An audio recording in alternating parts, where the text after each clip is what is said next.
Depuis sa très belle victoire en Virginie occidentale, elle n'avait jamais fait mieux avec 67% des voix. Hillary Clinton revient à la charge avec le vote du Michigan et de la Floride. Elle affirme que si on comptabilise ces deux États, alors dans le vote populaire, elle a 43 000 voix d'avance sur son rival Barack Obama. Bon, elle oublie au passage de mentionner les caucus dont on ne connaît pas la participation et qui renverseraient sans doute cette avance. Et surtout, elle fait même de trouver légitime le fait de compter la Floride et le Michigan. Pas si légitime que ça en fait. L'histoire est un gros ratage pour les instances démocrates de ces deux États. Traditionnellement, les primaires se jouent dans les tout premiers États à voter. L'Iowa et le New Hampshire notamment, deux petits États.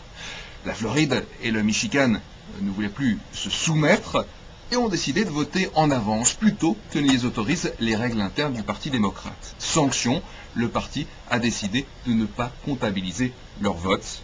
Aucun des candidats n'a d'ailleurs fait campagne dans ces États de la Floride et du Michigan. Même le nom d'Obama ne figurait pas sur les bulletins de vote dans le Michigan. Résultat, ces États se retrouvent sans voix, alors que paradoxalement, cette fois, avec la capacité d'Obama et de Clinton à se départager, eh bien, ce sont plutôt les États qui votent à la fin de ce processus électoral qui ont le plus de poids.